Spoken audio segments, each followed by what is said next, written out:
The theory that there's always enough money to pay the interest has a certain elegant simplicity. However, by the very nature of the assertion to be true, it has to be 100% true. This is impossible. For one thing, secondary lenders, who are not banks, do comprise a significant proportion of lenders, and they add their interest charges to money that already bears an interest burden. Beyond that, we have a cultural expectation. Everyone who has money expects it to generate more.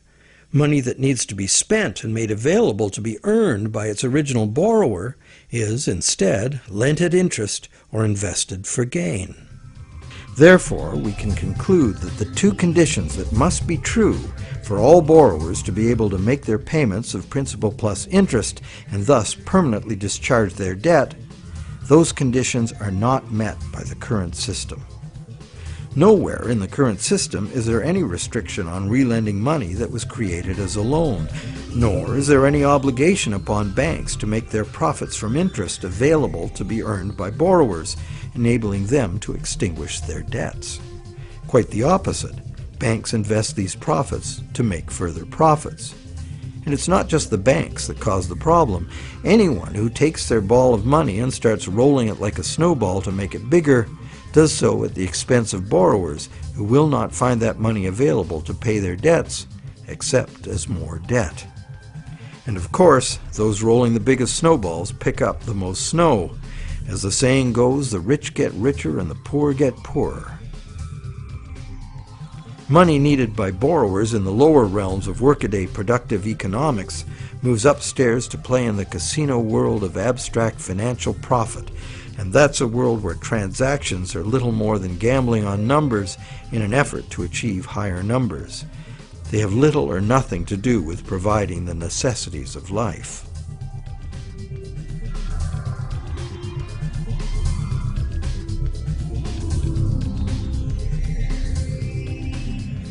Today, the largest volume of money by far is changing hands in what is best described as the gambling economy. The foreign exchange markets, the derivatives market, and the rest of the financial instruments being played by banks and investment funds for as much profit as possible. For example, the volume of trade on the world's foreign exchange markets in just 1 week exceeds the total volume of world trade in real goods and services during an entire year. This money is in continuous play by speculators looking to make windfall profits on currency fluctuations. It exists, but only in the gambling economy. So how unpayable is the ubiquitous interest burden in actual fact? That could only be determined with certainty by tracking all the money in the world. With over 6 billion people earning, spending, borrowing, and lending, the world's money flows are at least as complex as the flows of the ocean. They are impossible to know. But the direction is pretty clear and simple, and it's the same old story. The rich are taking increasingly more money into the gambling economy, where ordinary borrowers have almost no chance to obtain it. And the only way the system can stay solvent is to create more money. And as money is created as debt, the only way to create more money is to create more debt in every way possible, including ridiculously easy credit for unqualified borrowers, massive government expenditures on security and war, and bailouts of insolvent banks.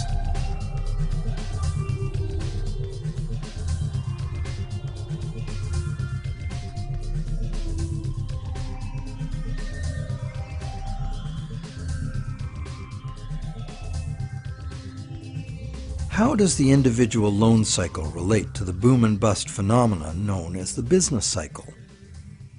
The individual loan cycle can be described like this. First, there is economic stimulation because of initial spending. This is followed by inflation because new money basically just dilutes the money supply. And eventually, inflation is followed by deflation as loan repayments gradually extinguish the principal, removing that money from circulation. As long as the individual loan cycles don't match up, these cycles can smooth each other out. This creates a fairly stable money supply that leads to fairly stable prices, although continuous growth of the money supply is required, at least in part because, as you will recall, the money to cover the interest was never created. This is the model on which our economy is currently based. Avoiding deflationary spirals and keeping inflation at a level that doesn't upset people's apple carts constitutes the art of managing the economy, which is rather narrowly defined as achieving so-called price stability. However, a look at the purchasing power of the US dollar in real goods over the last century instantly reveals what this so-called price stability has really meant. The dollar has clearly lost almost all of its value, 96%, and is continuing to do so at a rapid pace. So price stability is not being achieved, and one hardly needs a degree in psychology to understand how human nature itself would turn the individual loan cycle into the collective phenomenon of the business cycle. The simple reason being that if one person sees great prospects and is doing well borrowing and expanding, others would have the confidence to do the same. Beyond the merely psychological effects, if one business is expanding on the basis of credit, its suppliers and distributors will find it necessary to do so as well, or lose that business to someone who will. The same herd effect would occur for a gloomy outlook and accompanying credit contraction. Thus, it is entirely predictable that individual loan cycles would have a built-in propensity to line themselves up rather than be randomly distributed. And when they do, we see the larger scale cycle called the business cycle emerging directly from the cumulative effects of individual loan cycles. So, to sum up, one could say that out of the exchange of promises made by the bank and the borrower, society gets chronic inflation and a dependency on banks for increasing infusions of money to pay ultimately impossible interest payments. This results in an inescapable treadmill of accelerating debt and depreciating money, the only alternative being a deflationary collapse of the economy followed by social chaos or war. This eminently unhealthy situation filters down through society, wreaking harm on every level. We are like addicts, but the fix is not more and more heroin, it's more and more credit money. And eventually, our collective ability to borrow and repay so much credit becomes exhausted.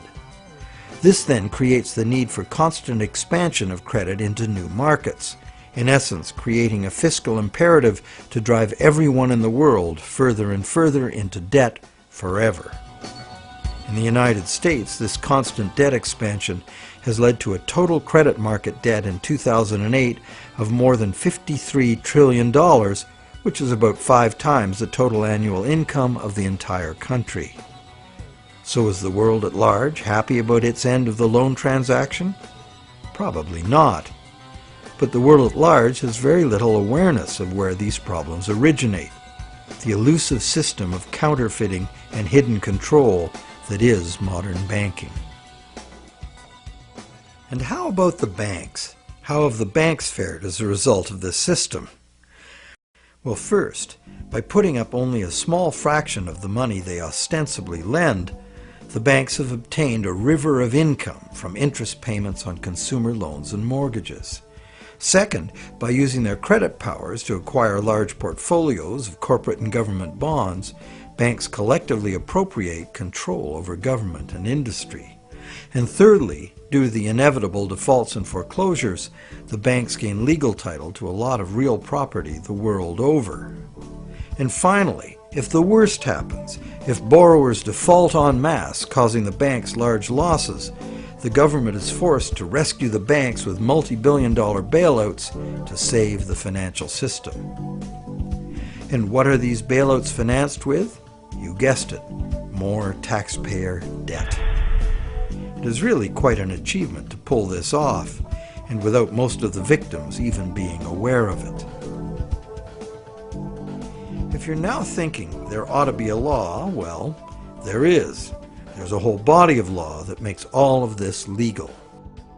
So how did a system like this ever become the law?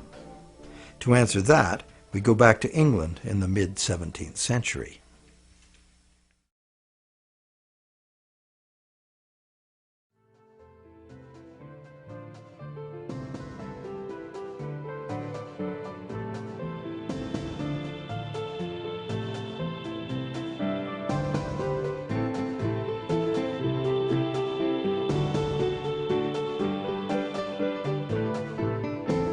With the development of better ships and the new explorations they allowed, trade was expanding rapidly.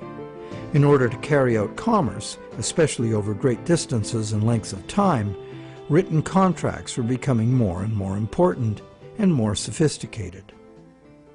Under English common law, it had long been established that a contract could only be enforced if something of real substance had changed hands.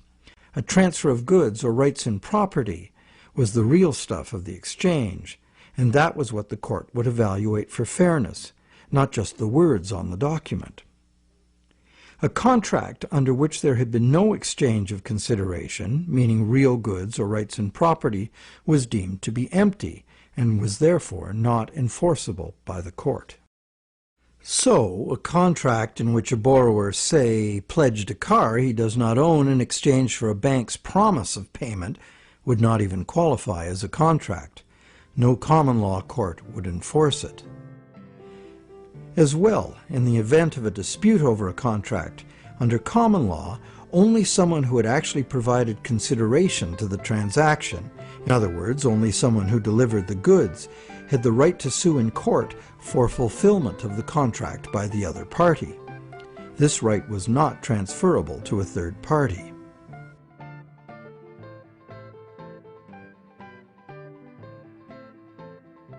When early traders went off personally on expeditions with trade goods, they bought those goods at home with their local currency and would sell them for foreign currency in the distant destination. They would then buy foreign goods with the foreign money, bring those goods home, and sell them for their local currency. Pretty simple. But as trade became more sophisticated, traders became more inclined to stay home and just hire ships to carry out deliveries. This gave traders the freedom to import cargoes of foreign goods from different sources than the destination to which their home goods had been exported. Thus, a problem was created. The exported goods had been paid for with foreign coin, the value of which needed to be spent somewhere else. Moving money as coins entailed a high risk of theft, as well as the near certainty of partial loss by currency conversion in a different land.